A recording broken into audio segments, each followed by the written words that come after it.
ఎన్నికల్లో హామీ ఇచ్చామని వందల కుక్కలను చంపినరట. ఎన్నికల్లో ఇచ్చినట హామీ, మరి కుక్కల బెడద ఎక్కువ ఉన్నట్టున్నది. సో కుక్కల బెడద ఎక్కువ ఉన్నది కాబట్టి కుక్కలను చంపి కొంతమందేమో కోతులను పట్టుకొని ఇక్కడి నుంచి పట్టుకొని అడవులలో వదిలేసేస్తాం, ముఖ్యంగా కోతుల యొక్క బెడదను తగ్గిస్తామని కొంతమంది హామీ ఇచ్చింది. ఇది ఒక ఎన్నికల మేనిఫెస్టోలో ఒక అంశం అయిపోయింది. ఇది ఏది సర్పంచుల మేనిఫెస్టో, ఎవరికి వారు మేనిఫెస్టో రూపొందించుకుంటే అన్ని మేనిఫెస్టోలో కోతుల బెడద అనేది ఉన్నది, అన్ని మేనిఫెస్టోలలో వాళ్ళకి సర్పంచులది. ఇక కొంతమంది ఏమో కుక్కలు ఎక్కువ ఉన్నాయి, ఆ ఊర్లో ఎక్కువ మంది కుక్క కాటు గురైనటువంటి గ్రామాలు కూడా కొన్ని ఉంటాయి. దాంట్లో వాళ్ళు ఇచ్చినటువంటి హామీ కుక్కలను మేము తరలిస్తామనో కుక్కలు లేకుండా చేస్తామని ఇచ్చినటువంటి హామీ. దాంట్లో భాగంగా మరి ఆ ఊళ్ళో ఒక 5 గ్రామాలలో ఇచ్చినటువంటి సర్పంచులు ఏమి ఇచ్చిండ్రు, ఎన్నికల్లో హామీ ఇచ్చి 100 కుక్కలను చంపేసిందట కదా. దీనిపైన విచారణ అవుతా ఉంది. జంతు ప్రేమికులు సైతం కూడా కంప్లైంట్ చేస్తూ ఉన్నారు పోలీసులకు, వాళ్ళ మీద చర్యలు తీసుకోవాలని. వాళ్ళ మీద కేసులు కూడా అయినాయి సర్పంచుల మీద. కామారెడ్డి జిల్లా పాల్వంచ మండలంలోని 5 సర్పంచుల నిర్వాకం ఈ నెల 9న విష ప్రయోగం ద్వారా కుక్కల హతమట. ఆయా గ్రామాల శివారులో జేసీబీ సాయంతో రాత్రికి రాత్రి ఖననం. శ్రే యానిమల్ ఫౌండేషన్ ఆఫ్ ఇండియా సంస్థ ప్రతినిధి ఫిర్యాదుతో రంగంలోకి పోలీసులు. 3 గ్రామాల్లో 244 కుక్కల కలహబరాలు వెలుగుతీత 5 సర్పంచులపై కేసు నమోదు. ఏది 3 గ్రామాలలోనే 244 అంటే ఇంకొక 2 గ్రామాలు ఉన్నాయి కాబట్టి దర్దాపుగా 500 కుక్కల దాకా చంపినట్టు. మరి ఆ కుక్కల బాధ ఎంత ఉన్నది మరి వాళ్ళు, మరి ఎంతమందిని కరిచినాయో ఎంతమందిని చంపినాయో మరి ఎందుకు తెలియదు. తమను గెలిపిస్తే కుక్కల బెడద తీరుస్తామంటూ పంచాయతీ ఎన్నికల్లో హామీ ఇచ్చిన సర్పంచ్ అభ్యర్థులు గెలిచాక వాటిని చంపేశారు.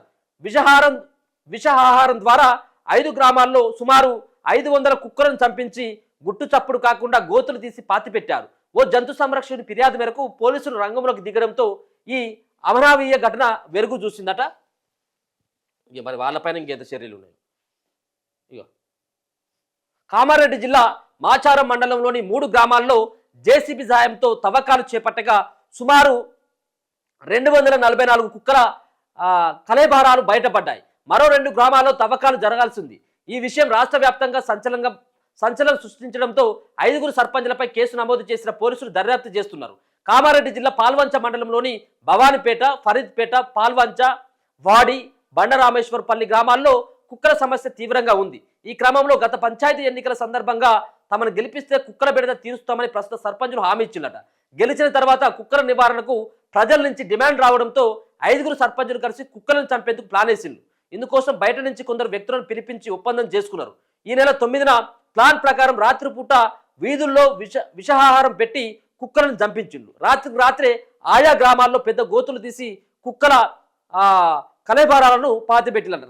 రాత్రే ఇప్పుడు దాంట్లో ఏముంటుంది, ఇప్పుడు కుక్కలకు అంటే ఏదో చికెన్లలో లేకపోతే మటన్లలో చేపలలో కొంత ఏదైతే అవి ఉంటాయో మాంసం, దాంట్లో విషాహారం పెట్టడం ద్వారా వాళ్ళకి ఏమేమి తెలుస్తుంది, అది వాసన వచ్చేదా, మనుషులకే గుర్తుపట్టలేము, కుక్కలు గుర్తుపడతాయి. కానీ అలా కలిపేసి ఇచ్చేసరికి పాపం అవి కూడా తినేసి చచ్చిపోయాయి. సరే వాటికి కుక్కలు నియంత్రించాల్సిన బాధ్యత కూడా ఉన్నది కాదనట్లేము, కానీ చంపాల్సినటువంటి అవసరం ఎందుకు వచ్చింది?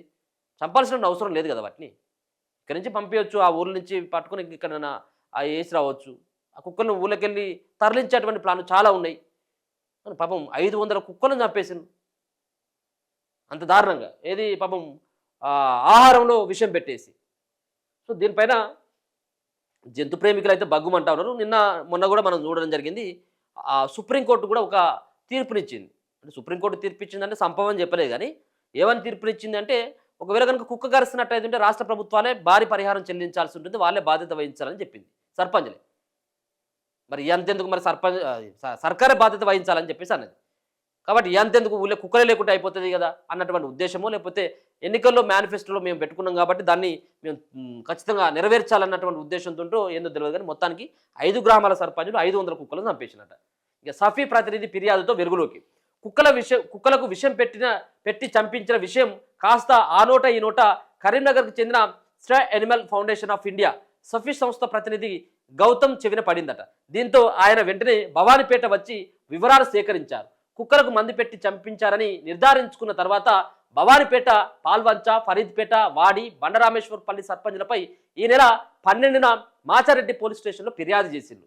కేసు కూడా నమోదు చేసిన పోలీసులు సంస్థ ప్రతినిధులు వెటర్నరీ డాక్టర్లతో కలిసి జేసీబీ సాయంతో భవానిపేట, ఫరీద్పేట, పాల్వంచ గ్రామాల శివార్లలో కుక్కలను పాతిపెట్టిన చోట బుధవారం తవ్వకాలు చేపట్టింది. మొత్తం 244 కుక్కల కళేబరాలను వెలికితీసి పోస్టుమార్టం నిర్వహించారు. వాడి బండరామేశ్వర్ పల్లిలో ఇంకా కళేబరాలు లభించలేదని, పాతిపెట్టిన జాగాల కోసం వెతుకుతున్నామని మాచారెడ్డి ఎస్ఐ అనిల్ కుమార్ తెలిపారు. 5 గ్రామాల సర్పంచ్లపై కేసు నమోదు చేసి ఎంక్వైరీ చేస్తున్నామన్నారు.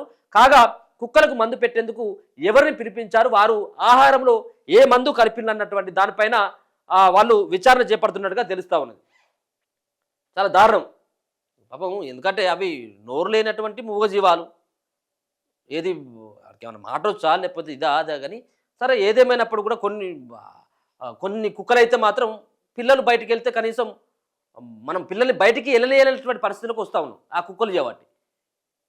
దాన్ని కనీసం దాన్ని మనం కట్టబట్టుకుని కొట్టింది కూడా లేదు, దాన్ని ఎలగొట్టింది లేదు, దాని జోలికి కూడా పోం. ఇట్లా ఉత్తగా ఇట్లా సైడ్ పడిపోతాను కూడా పిక్కలు అందుకుంటా ఉన్నాయి, అవసరం ఏదంటే పీక అందుకుంటా ఉన్నాయి. అటువంటి వాళ్ళు చిన్నారులు కూడా చనిపోయినటువంటి సంఘటనలు కూడా కొన్ని ఉన్నాయి, కాదనట్లేదు.